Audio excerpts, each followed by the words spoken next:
Midway is directed by Roland Emmerich, the same man who gave us The Day After Tomorrow and Independence Day. It is about the events that followed the attack on Pearl Harbor and how the Battle of the Pacific played out during World War II. Now, this movie is littered with stars, including Woody Harrelson, Dennis Quaid, Patrick Wilson, and Nick Jonas, and many, many others. And I thought this movie was good, but it is missing something that is vital to make a really great war movie, but I will get to that later. First, I want to address what I liked about this movie. Midway does such a great job of showing the audience the big picture of the war on the Pacific Ocean. Not only does it show scenes of American troops strategizing against the Japanese soldiers, but there are also scenes of the Japanese soldiers trying to strategize against the US troops, which I thought was a very big breath of fresh air for a war movie like this.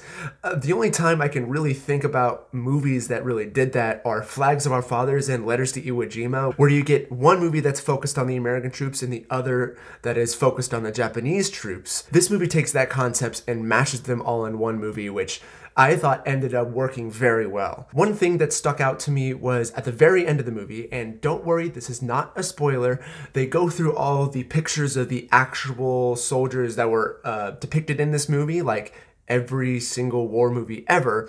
But at the very end of the movie, there are a series of quotes that come up on the screen, and they are along the lines of both American and Japanese troops fought valiantly, and the Pacific Ocean remembers all. Again, I just thought this was awesome to see, that a movie didn't just focus on patriotism, but focused on war itself, the battle itself, and the ocean itself. I thought that was really cool for this movie to do, even though they didn't really have to. So props to Midway on that. I also wanted to bring up that I got to talk to my dad about this movie, and he is a captain in the Navy, and he had the opportunity of seeing this movie on a naval base with a bunch of his military buddies, and he said the reception of this film was very positive. He said his buddies and him thought that the way that this movie tackled the war was very good, and they touched on a lot of things that happened, which they were all really impressed by. So I thought it would be important to bring up that actual military folk found that this movie was really good. And shout out to all the troops out there. Okay, so I want to talk about what is probably going to be the biggest draw in this movie, which are the battle sequences. There are a lot of sequences in this movie that are visually striking and beautiful and very strong, particularly the attack on Pearl Harbor scene, which I thought was brilliant. But that leads to my biggest complaint of the movie, which that none of it felt tactile to me. None of it felt real. There is this artificial filter that is throughout this movie, and it really shows that none of this movie was shot pretty much on location. A lot of it was shot using green screens, and a lot of it was digital effects, and I thought that is a big disservice to this movie. At no point in this movie I felt myself invested or drawn into the action.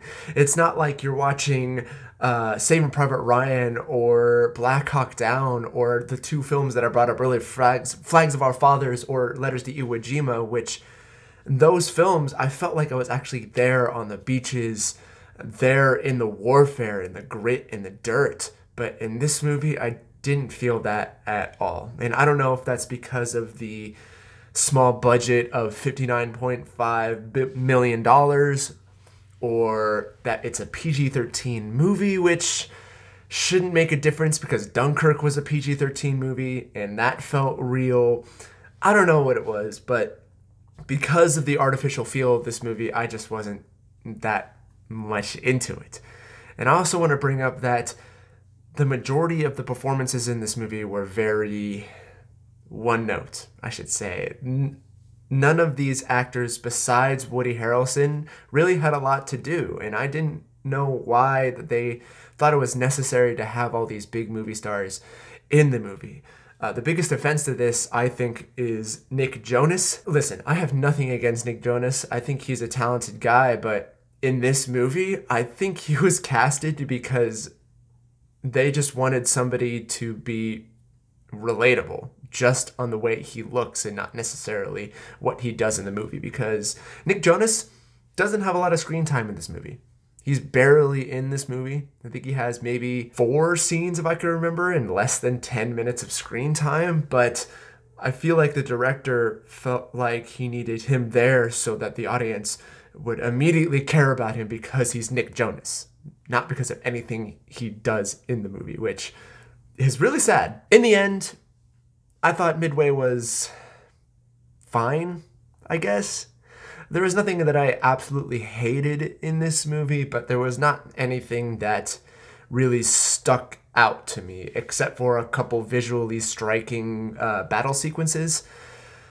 But ultimately, I would say that you don't need to see this movie in theaters. Maybe wait until a streaming service comes to a streaming service, or wait till it comes to Blu-ray and you can rent it on something. I don't know. I just don't think you need to rush to the movie theater to see this. Anyway, that's going to be it for Midway. The next review I have coming, I'm super excited about because I have a very personal relationship to the movie I'm going to be reviewing next, which is going to be Ford versus Ferrari. If you want to understand why I say I have a personal connection with the movie, you'll have to go check out that review. Anyway, this has been Spencer. This has been Gotcha Reviews. Thanks for watching. Share, like, everything. Thank you. Have a good day.